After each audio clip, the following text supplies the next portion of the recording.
Join us as we stay at a Harvest Host in Vermont. This is going to be our first night staying at a Harvest Host, and we're staying at the parking lot for Vermont Distillers. It's about 6:30 now, and they're actually closed at 7, I believe, so we're going to get there after they close, and we should have a really good mountain view from the parking lot.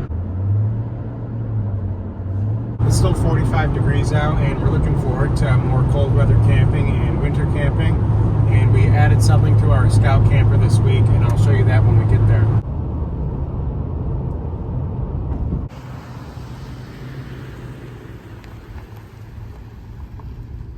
It's really windy and cold out. There's actually a little truck with a casita camper right there. I think we're gonna go more over this way.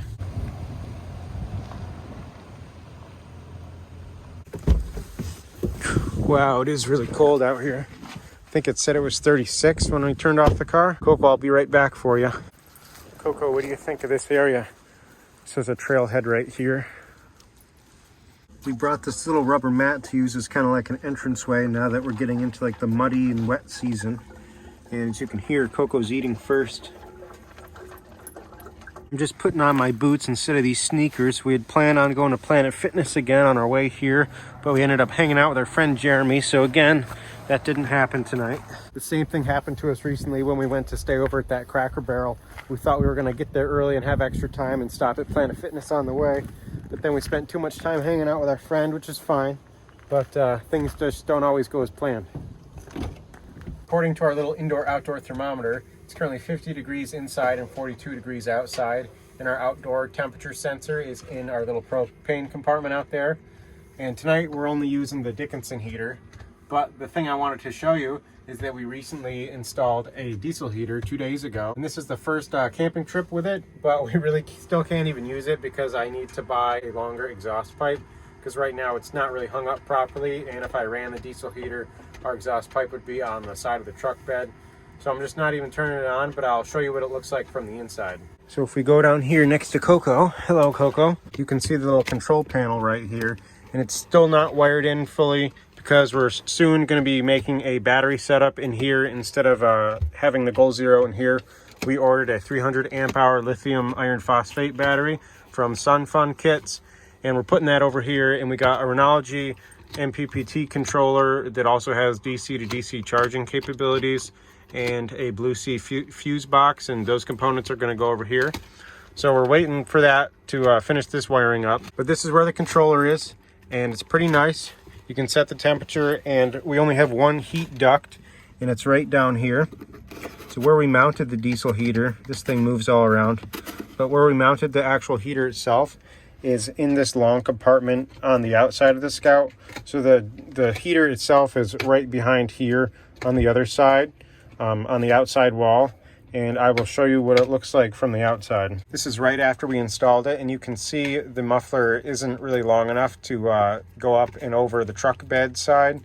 It came out pretty clean. This is just a little waterproof box I got from Harbor Freight, and this is a 10-liter diesel tank, which from what I've read online, it's like 3 full days of using the diesel heater on low. So that's a pretty good amount of fuel. It really does put out a lot of heat from down here. You can see our little duct tubing in there.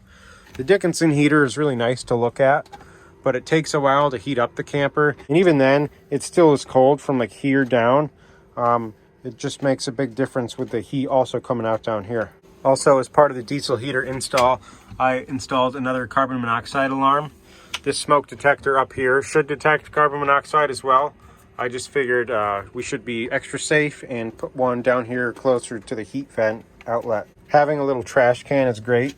We're having sweet potatoes and salmon burgers tonight, and I almost just put these in here without a bag, so I'm putting in a new bag now.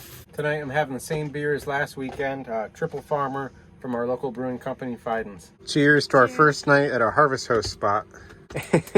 We can't really recommend this product because nothing is really coming out, and you can't really refill it. Can I show it for a second? Yeah. It's the multi-spice thing that you get at Walmart or Target. They sell it, but there's no really good way to fill it up. This cap doesn't really easily come on and off. If you've watched us in the past, you know that over the summer we didn't have any organizer or counter-mounted stove in here, and we had a nice cook partner stove that we would keep in here, and we would have to put our stuff on top. And it's just been so nice having the permanently mounted one along with this little shelf in here because we can really fit a lot in here. I just got out our pans. We really like having a lid that we can put on our different pans. We just put the salmon burgers on pretty low because they're still kind of frozen, and I decided we needed to crack a window over here.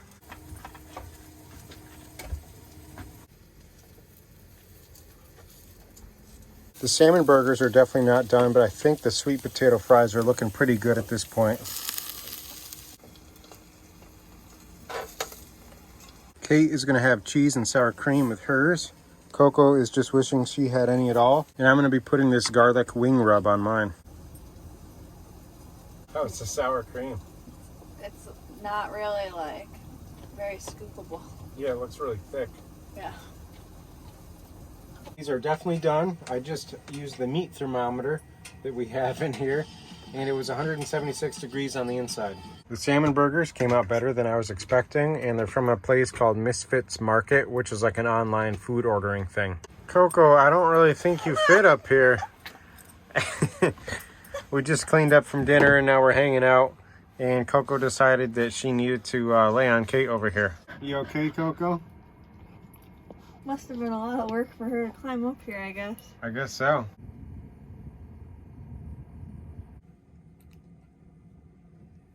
We've just been hanging out here, enjoying the heater. It's about 68 degrees in here. I think it's about 10:15 p.m. now, and we're gonna head off to bed, and we'll see you in the morning. Good morning. It's right about 8 o'clock, and Kate's starting the heater over here. You can see it's 34.3 degrees outside and 42 in here. I just opened up the sunroof and it's looking like it's a nice blue sky day outside, although you can't really see through here right now. Our breakfast today is quick and easy. We're having the pumpkin pie perfect bars, and I think we're gonna go off to do some sightseeing and a little hike. Both of these trucks were here last night when we pulled in. There were 2 other vehicles, but apparently they've since left. It's really not too bad out here in the sun. And I think we're gonna walk across the road here to this viewpoint where the distillery is, and then we're gonna drive down the road a little bit and do this hike called Mount Olga Fire Tower. Hey, Coco. That's the distillery building right over that way.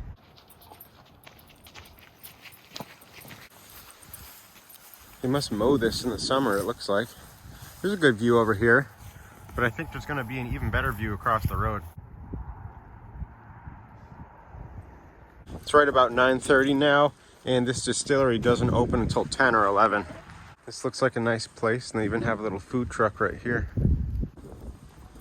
This is really nice here, and the reviews that I read online, they were talking about how there was a nice backyard deck area to hang out in, and it does look really nice. The views are like better than I was expecting, to be honest. I wonder how many watts of solar panels this is. I bet they can pull in a lot of power. There's also a country store and brewery down here. The brewery's up here. That guy just walked by and told me I'm actually looking at 3 states right now. Starting with down here, this is New Hampshire. This is Mount Monadnock in the White Mountains.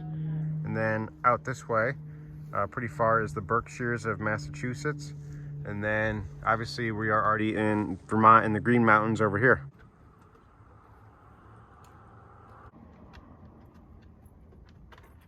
I think we're gonna take turns going in this store because there's a no dog sign. So Kate, you wanna go in first and I'll wait with Coco? Sure, here you go. Thanks. So here's a map right here, just to show you where we are. We're in southern Vermont. We are right there where it says Molly Stark State Park. I thought it was Vermont Route 9, but I'm actually not sure. It really is a great day, and this is an awesome view.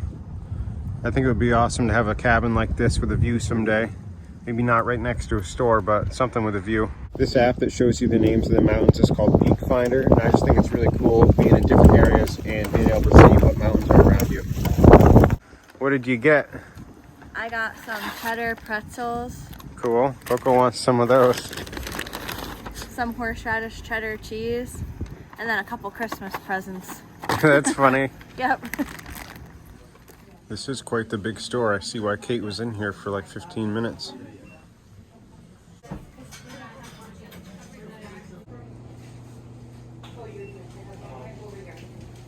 Well, that was pretty neat. I can see why you spent like 15 minutes in there. They have a lot of stuff.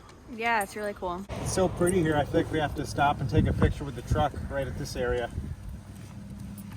And here we are.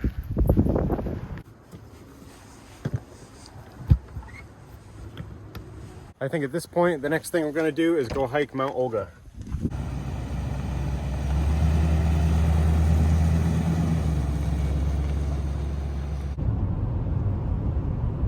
See you, Coco. Coco's staying in the camper while we do this little hike. We should only be gone for like an hour. My feet are so cold and I'm trying to warm them up.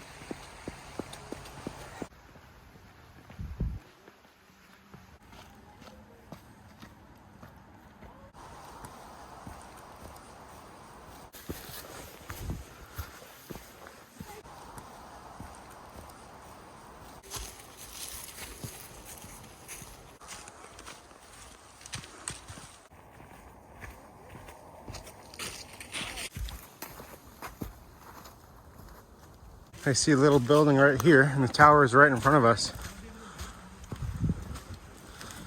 It's pretty busy, and this was a good hike. It was very short, but not too bad. And you can see there's a sign, so we can't go up it.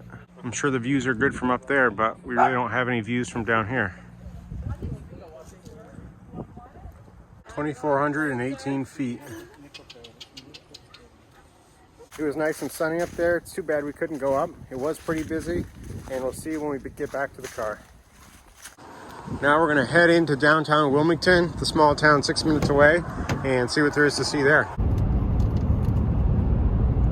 That's fine. We're here and we got a nice corner spot in the parking lot. Downtown is like right over this way.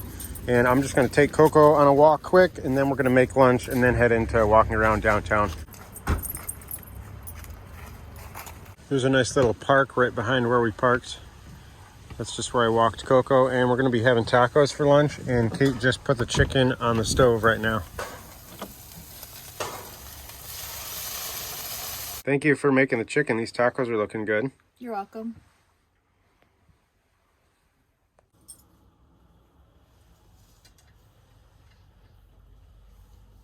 The tacos were good. We just finished, and this van actually pulled in, and I can see they have a cell signal booster on top.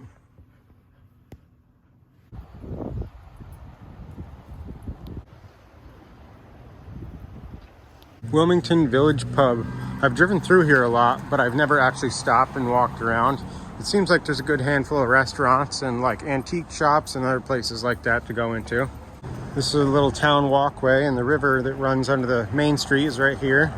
It's very pretty, and this is all I usually drive. Just go from here, going on through.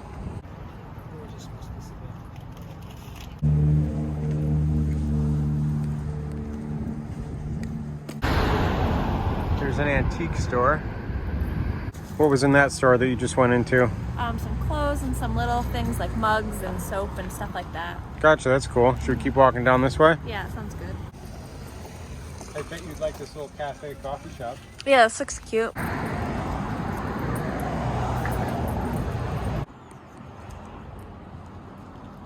surprised Coco isn't barking at this.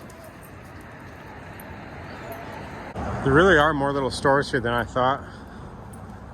Okay, I'll get your photo up here. She doesn't want to go. This next store right here is a little bookstore, and Kate just went in that, so Coco and I are out here waiting for her in front of this little bed and breakfast. It was very cool to see. It was a very picturesque little town. There was more little businesses and restaurants than I realized when you just drive through. You can't really see it all until you walk around. And I think now we're going to actually go to the Treehouse Brewing Company in Deerfield. I think that's their biggest location, and that's about 45-50 minutes south of here, and I think I'll just see you when we get there.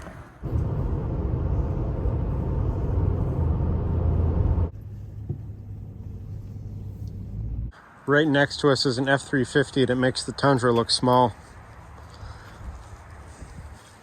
This is pretty cool. I think they have like 5 different locations now, and they're actually building one in Saratoga Springs that should open next summer.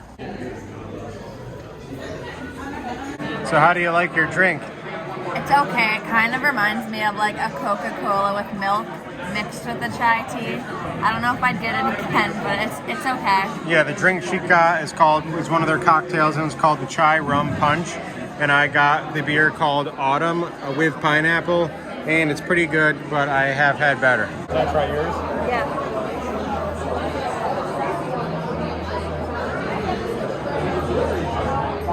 It does kind of taste like soda. Doesn't it? Yeah. It's funny. Well, that was pretty good. My drink was good. I feel like it was kind of a letdown. I'm not as excited as I was before we came here, but we still had a fun time. Coco, we're back. You don't want to come out?